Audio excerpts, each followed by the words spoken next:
doubted to believe it. Hello, good morning, good afternoon, good evening, wherever you may be. My name is Nick Koloski. This is the LFC Couch, and this is my preview of Liverpool versus Arsenal FC in the Charity Shield, Community Shield, whatever it wants to be called match, which is happening for us in Sydney in Australia this Saturday night / Sunday morning, 1:30am kickoff. For everyone else around the world, or England for that matter, 4:30 in the afternoon on Saturday at a closed Wembley Stadium, which has been a very good place for Arsenal Football Club in the last few seasons, having won many an FA Cup and Charity Shield match there as well. For us, not so. The last good times we've had at Wembley was probably the semi-final. We played against Everton in the 2012 FA Cup semi-final. We ended up going to the final and losing against Chelsea 2-1. But in saying that, I still expect it to be a very good match, and probably not as open as many people are maybe expecting it to be, because Liverpool FC, whilst we've won the league, we'd won the Champions League the season before that, won the Super Cup and also the Club World Cup, we haven't won the Charity Shield or the Community Shield for quite a fair few years.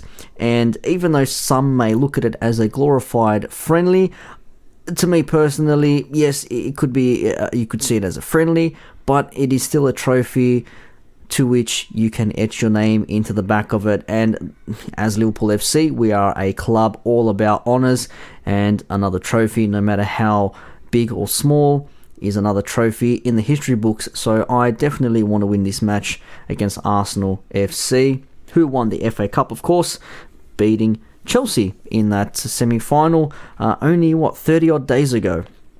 So football in 2020 has been a real curveball for everyone. Now, a bit of news first up. When it comes to the squads itself, we know Liverpool have been in a pre-season camp in Austria. We have also played a few friendlies. Notably, our first friendly was against Stuttgart, and that was last Saturday, where we ended up winning 3-0. And then we played a few days later against Red Bull Salzburg, who we had a very interesting Champions League encounter with, both home and away. After conceding 2 early goals from defensive mishaps, I guess you could say, or very poor play in the defensive third of ours, we ended up drawing to 2-2 at full time, thanks to Ryan Brewster coming on at half-time, or just after half-time, and scoring 2 goals to tie the match up there. And that leaves us playing against Arsenal FC now. Arsenal are billed as I don't know if they're billed as the home team. It's neutral, so I suppose Liverpool would be, having been the winners of the Premier League, I suppose they'd always be the team coming team first. But you never know how it's billed. But it's neutral ground in any case. No fans are allowed, unfortunately, so it's going to be behind closed doors. But it is still a massive match. Now, for Arsenal, for that matter, they've also had a couple of friendlies, albeit their friendlies maybe haven't been the way that they've probably expected them to be. After beating Chelsea in that FA Cup final, they didn't really have much of a break. Some players are still on holiday, like Aubameyang, but many of them have returned, and they did have a friendly that they played the other week, and it was against MK Dons. And they ended up being 4-1 winners at the end of that match. And they scored all goals in that match, because Rob Holding scored an own goal for MK Dons in the 31st minute. But Mohamed Elneny, Eddie Nketiah, Mark McGuinness and Reece Nelson ended up getting on the score sheet. Nelson from a penalty late on in that second half. And by the stats of the game, for Arsenal's sake, it was pretty even. Arsenal had 8 shots, 6 on target. MK Dons had 5 shots, 4 on target. More possession for MK Dons overall, 54-46. More passes by MK Dons as well. Accuracy was pretty much up there as well. A lot of fouls from Arsenal, 12 fouls to 7. No yellow cards, no red cards. A handful of offsides each, and a few corners here or there. Now, as I said, they don't have their full squad, but what they do have is Bernd Leno, who is back between the sticks for Arsenal after sustaining the injury that he did. I think that was against Brighton, when Ty famously went on his rant on AFTV and called Maupay a cheat and hoped that Brighton got relegated. And Ty, you really are a special character. But we're going to focus more on the rest of the Arsenal squad. They did have Maitland-Niles, who has scored against us recently. Kieran Tierney, Rob Holding, Saliba and Cedric Suarez played in that match. They also had, as I said, Mohamed El Neni, Granit Xhaka. Actually, Aubameyang did play, got subbed off. My apologies. But he hasn't maybe really been up to scratch. I was listening to a pod with Robbie from AFTV mentioning that Aubameyang maybe isn't really up there yet. He's still sort of recovering from a bit of a holiday. Not that he's been partying or anything, but still, he's got a bit of a break. They've played a lot of football. The last professional match was only 30 days ago, so not much of a break at all in between. But much like Liverpool, we had a semi-break after the Premier League win, and we were in the training camp for, a week or two, and friendly games, and now it comes to it. And then in 2 weeks' time, the Premier League season starts again, when realistically it would have started a couple of weeks ago when the FA Cup was probably on. So football in 2020, as I said, a very, very odd place. But in saying that, they still didn't have the big guns. Lacazette looks like he wasn't playing in this match here. There was also no Nicolas Pepe, so he wasn't in the squad. They had a lot of youngsters coming on in the second half. No disrespect, but unrecognisable names to myself. I'm not an Arsenal fan. I don't follow the Arsenal youth structure, the youth teams quite closely, so I can't comment on many of the players. But it was nice to see youngsters get a run as well, because as football clubs, we want to see homegrown players make their way through, and we want to see players like your Trent Alexander-Arnolds and Curtis Jones, Ryan Brewsters and the like, who have come through your academy, who are homegrown Scousers or homegrown North Londoners, and you want to see them play for your club. So nice to see youngsters making their run for Arsenal FC. Now, for Liverpool, for that matter, not much has changed on that front there. We still have our full strength team, minus Trent Alexander-Arnold, who is apparently very close to being in contention to play for Liverpool after he's missed the pre-season camp in Austria. He had a minor niggle, but Klopp ends up saying that all the boys which were not involved so far got slight knocks in pre-season and will not be available for tomorrow, but are getting closer, really closer and closer. So hopefully the majority of them can start training completely normal after the Arsenal game. But this game is now a bit too early for them, and maybe one or two will be involved in the squad, and we have to see. So a lot of talk online is going on that Trent Alexander-Arnold will be featured in the squad, but yet to be determined whether he will actually play or have any part in the match. So with saying that, it's probably more likely that Nico Williams, who's played the last couple of games, will start in right back. And from all accounts, Nico Williams is looking the goods, the young Welshman.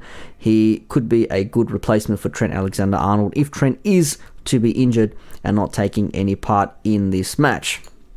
Now, another player that copped a bit of an injury against Red Bull Salzburg is our big number 4, Virgil van Dijk. Copped a bit of a head injury, had a bit of a cut upper brow on his right side, and it was taken off as a precaution because it's a friendly game. There's no point in having him continue the match Terry Butcher style with bandages over his forehead.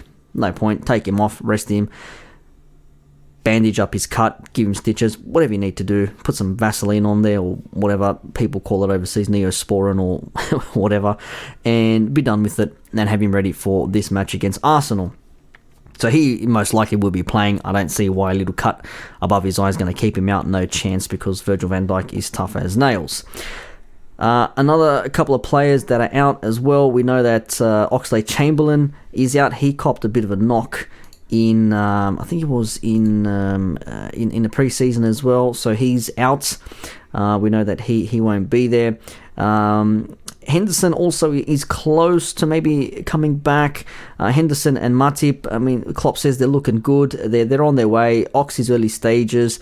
Shaqiri's looking good. Trent's close, and they'll probably make a decision tomorrow. Harry Wilson as well also looks good too. So there are still some players who may yet feature, but I'd probably think that Chamberlain definitely out, and you might be looking at Matip maybe out as well, because we've got some youngsters on the bench that want to make an impact and play and see what they can do, and probably cement a place, if not in the starting 11, which I think is very hard to do at the moment, at least on the bench or be in contention to be put on the bench, because if you're on the bench, there's every chance you're going to have, 15 to 20 minutes in a match, unless you're Joel Matip 1 or 2 seasons ago and you're going to be a 90th minute time waster when you go 5 at the back and it's squeaky bum time. But that's what we remember from Liverpool. That's what I remember, at least, anyway. So that's what's looking with the squad at the moment. When it comes to our players, we've had a few players who have scored some goals, which is nice to see. We do know that Firmino scored, Keita scored as well, playing against Stuttgart. It was nice to see the players, combine and do what they're good at doing and scoring some goals, which is fantastic. So Firmino got himself an assist as well. Brewster scored a goal, so that's 3 goals in 2 matches for Ryan Brewster. It's good to see a youngster probably stomping his boots and saying to Klopp, "Hey, look at me, I'm scoring some goals for you when you really need some goals. So it might be worth you putting me on." But at the same time as well, we still got the usual squad of Alisson in goals, Gomez, Van Dijk, Robertson, Fabinho, Keita, Curtis Jones is looking fantastic. Mane's up there. Salah probably needs a bit of luck to go his way. I mean, watching the Red Bull Salzburg game, everything he tried just did not work, and I felt sorry for the bloke. It was just not his day. And then, of course, you got Bobby Firmino, my favourite, everyone's favourite. The guy's just an absolute Brazilian samba machine. In the second half of that match against Stuttgart, we had Adrian come in goal, Hoiver, Phillips, Vandenberg, and then Cometio came on in the 68th minute. And Cometio is another youngster who is much taller than Van Dijk and has impressed Klopp. And if you impress Klopp, you're doing something right. New Greek signing Tsimikas was playing as well. Gini Wijnaldum, who I'm going to come to in a second. Milner, Grujic, who had a fantastic season at Hertha Berlin, and the Hertha manager apparently said he's one of the best midfielders he's ever seen. Harvey Elliott, we want to see more of as a youngster. Takumi Minamino and Ryan Brewster, as we said. And the only unused substitute was Kelleher in goals. So make of that as you will.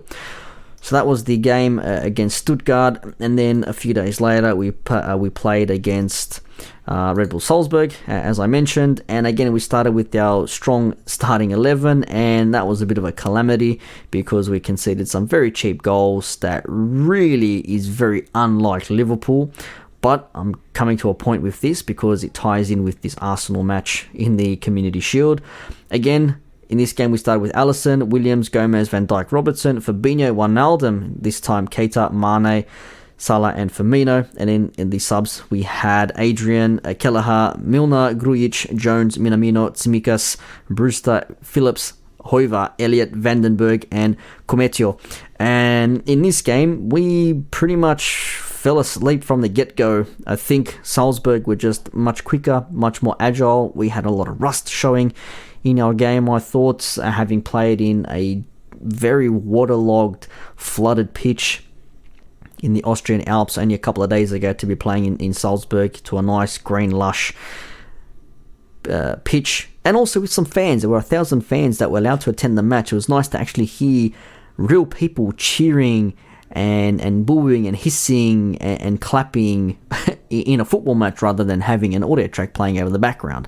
So it was nice to see that happening. Hopefully a lot more of that goes on in the coming weeks when it comes to the Premier League matches. So that was a bit of a mishap in the first 20 odd minutes in that match because we had some defensive issues. As I said, this ties into the Arsenal game. The last time we played Arsenal was when we were going for our 100-point game winning, 100-point most points ever in a season aim, and then we ended up losing 2-1. Didn't really go our way. Arsenal literally had 2 chances on goal from 2 defensive mishaps. They scored twice. We'd hit the post. There were many saves made by, I think, Martinez, who was in goal for Arsenal at the time. I think it's Martinez. And it just was not our day, and there's not much else you could actually do about it. So it was one of those matches that just didn't go our way. And Arsenal will probably be hoping for the same thing in this match, in over 24 hours' time. It's 11:20 as I record this on a Friday night after coming home from after work drinks, so my voice is a little bit raspy and husky. I've been yelling in a packed bar area while socially distanced. Thank you very much. Now, when it comes to Arsenal and their starting 11 for this match, because both Liverpool and Arsenal will be going for our 16th Community Shield equally. So Liverpool have won it 15 times, Arsenal have won it 15 times. The last time we won it was in 2006, and we ended up it was against West Ham. No, not the Community Shield, so I'm thinking of the FA Cup, sorry. It was Chelsea and Liverpool, because Chelsea won the league, we won the FA Cup. So that was where we played it there. We ended up winning it 2006. Arsenal, for that matter, last time they won it, I think was only, 2017? I think it was, something like that, because they actually had, they'd actually won it quite a fair few times before that, having won the FA Cup. Obviously, FA Cup winners go into the Charity Shield, or the Community Shield, sorry, whatever you want to call it, I would imagine. But 2014, 2015, and 2017. So as I said, Wembley is a nice place for them, and I think they are definitely going to go into this match with their tails up. Last season, we ended up playing Man City in the Community Shield, and we came second. They won the FA Cup and the Premier League, so we came second, and I think they won the FA Cup. Anyways, we ended up playing them. We ended up losing. I think it was on penalties or something, or it was 2-1, something to that effect. And it just has not been our go-to place. So fingers crossed that we can actually make something of this match coming up here. But as Nish pointed out, I think on Twitter, last week or something, after Arsenal played their first match, their friendly match against MK Dons, basically he put out there that this was literally their Arsenal's first game. Players are still coming back from, a break or whatever. Even though they played 30 odd days ago, they haven't had a training session or a training camp or anything like that. Straight back into it. Whereas we have had a training camp and played against some decent opposition. Stuttgart and Red Bull Salzburg are no easy beats. Salzburg game was probably a little bit lucky in some parts, but Salzburg definitely a team to be reckoned with. Even if we've taken Minamino from them and they've sold Haaland, so it is one of those games you just try to do everything to win, and ultimately you did not, but you came back from 2-0 down. So as Brendan Rodgers would say, that shows great character. What character goes towards to get a result, however, is a different story altogether. So, when it comes to now, as both teams are going for their 16th Community Shield, Arsenal with Mikel Arteta at the helm are looking at playing a 3-4-3 kind of lineup. Bert Leno coming back in goals, you'd probably say he'd be probably starting. Kieran Tierney, David Luiz, and Saliba will probably be playing because Mustafi is out at the moment. Martinelli is out as well, the young striker. Callum Chambers is out, and Pablo Mari is out as well. Gabriel is a question. Apparently Gabriel's one of their new signings, or soon to be signing, so even if he does make it in there, you're not going to know exactly what's happening.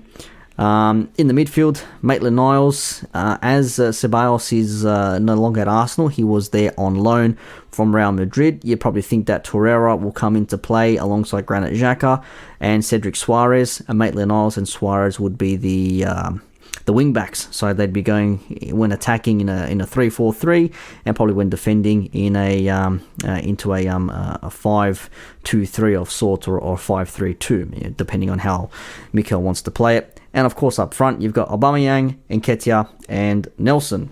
So it's hard to exactly know who Arsenal are going to field at the moment. Players are coming, players are going. Not sure. I'd say those who played against MK Dons will probably feature in this match, the starting 11 anyway. They're always going to play their strongest starting 11. Willian, of course, one of their new signings, coming directly from cross-city rivals Chelsea. may make the bench. He may even start as a surprise pack. We're not too sure what his situation is, but we know he's a good player and he has scored goals against us in the past while playing for Chelsea, so he's always one to look out for. But should we win this match, I think the Liverpool players might even be able to give him a bit of a high five and say thanks for converting that penalty against Man City in the Premier League only a couple of months ago. If you know, you know. But Leno came back from the injury in Arsenal's 4-1 win. We don't know whether he's going to go with Martinez in goals or if he's going to keep Leno in there. Martinez had to go through quarantine, so he's a bit of a question mark. So you probably see Leno getting in goals, maybe to regain his fitness. But then again, would you want a goalkeeper who is maybe not right, not 100% fit in goals to play against a front three of Mane, Firmino, and Salah? I mean, that would surely have to ring bells in Mikel Arteta's head, but we don't know what's actually going through his head at the moment. Guendouzi is another interesting character because everyone remembers Guendouzi had a bit of a spat. Rumour was that he wanted out of Arsenal, it wasn't working for him. Whether he's going to feature in this match or not, we'll wait and see what happens. Even if his future is with Arsenal, not too sure. Maitland-Niles apparently was keen to go to, lined up to go to Wolves. He's turned it down, wants to play for Arsenal, and he played in the first team, and he's probably going to keep playing in the first team as well. So, the final front three, as I said, Aubameyang, Nketiah, and Reece Nelson. So, I mean, it's no Lacazette or Nicolas Pepe, but still, it's a decent squad, and you just need one or two good chances, and you can pluck something. But on the flip side, we've got our boys in red, our new Premier League champions, playing in their playing in their first Community Shield as Premier League champions. In goal, as I said, Alisson most likely. From left to right, Robertson, Virgil van Dijk, Gomez, and Nico Williams substituting for Trent Alexander-Arnold, who is out, might make the bench, I'm not too sure. You may be looking at Keita. There's also a question of maybe Wijnaldum in there as well, and I am going to talk about Wijnaldum. I haven't forgotten about him, as I mentioned it maybe 5 or 10 minutes ago. Fabinho, you got to probably keep in there.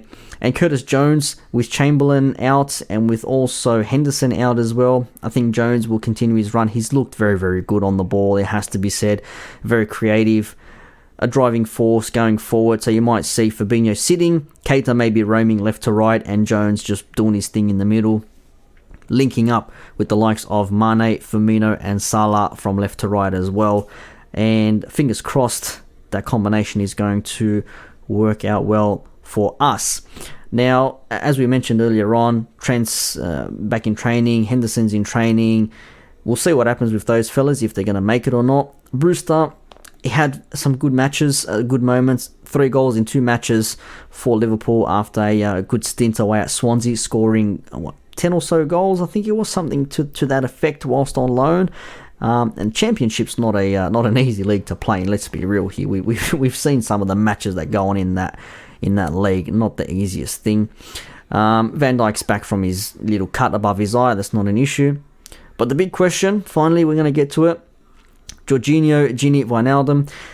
A lot has been made of his future at Liverpool because almost everyone else has signed an extended contract or signed a new contract, except for Gini Wijnaldum. Now, it strikes us odd. I know Steve's mentioned it amongst conversation with ourselves.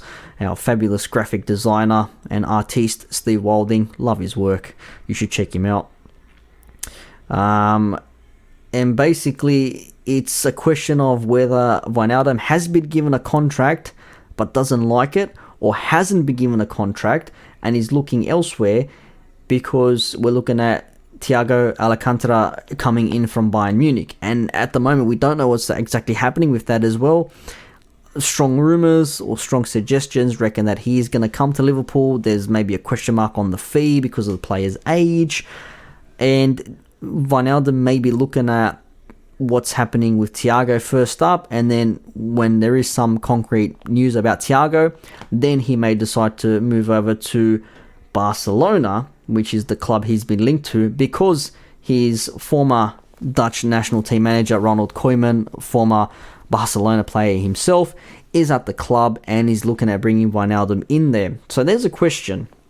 There's a question mark definitely there for Wijnaldum, whether he plays. And if he does play, would this be the last match before he gets shipped off to Barcelona? But I think the transfer window is open till the end of September, if I'm not mistaken, unless I've seen something wrong written online. And because it's online, the internet generally probably is wrong. But in any case, that is the Wijnaldum conundrum. So I'm not sure what's going to happen there just yet.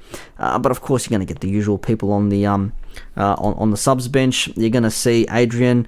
I want to see more of Marko Grujic. I think he could do a job for us. I think he just needs minutes. He needs to actually play in this squad to actually get himself into the mindset of this Liverpool team and actually get on the right page with his other teammates.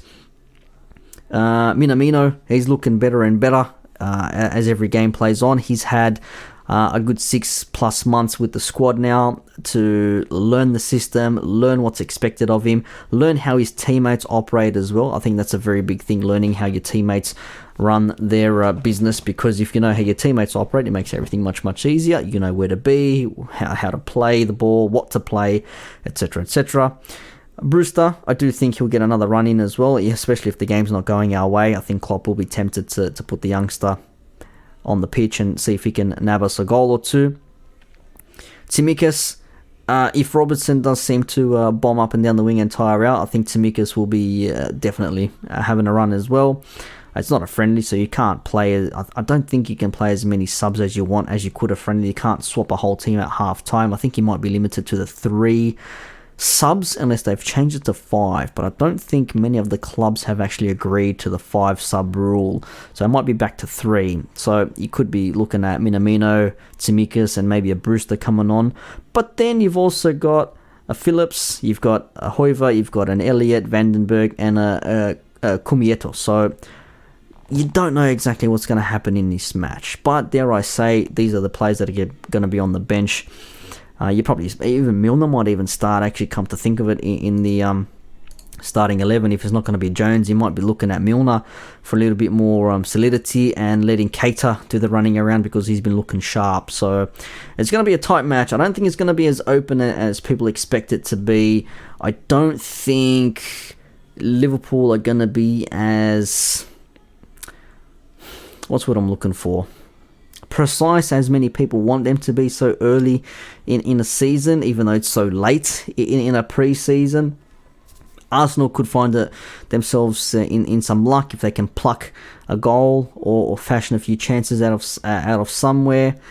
But I mean, it's odd. The last time Liverpool went for a Community Shield in successive seasons was in 2001, and 2002, and they lost to Arsenal 1-0 in the second of those two. Klopp's, as we said, also lost 2-1 against Arsenal only a couple of months ago.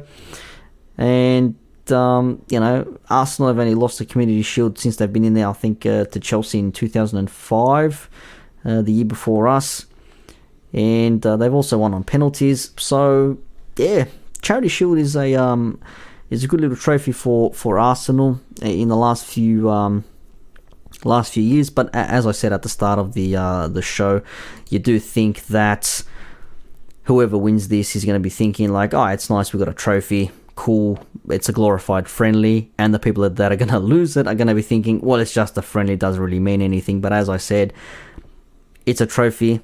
It counts towards your trophy haul for your club. Your name's going to be put on the back of it, so you definitely want to be gunning for it, no matter how big or small it is. You're going to be the Sir Alex Ferguson thing of, it's a Mickey Mouse Cup. If you lose, doesn't really mean anything, and if you win it, you're going to treat it like you've just won the Champions League. But those are my 2 cents. Let us know if you agree. Don't forget, you can interact with us on Twitter at LFC Couch. We're also on Facebook at LFC Couch as well. And don't forget, we are doing a Nike LFC 2020-2021 kit launch at Ultra Football in Alexandria in Sydney, Australia, September 5th from 10 a.m. to 5 p.m. Check out all the details online on the socials I just mentioned. For more information, if you would like, send us a DM or check out our socials once again. But I've been Nick Koloski for the LFC Couch. Have yourselves a fantastic Saturday. Liverpool take out the Community Shield, and we can be on our way to another very, very successful and eventful footballing season.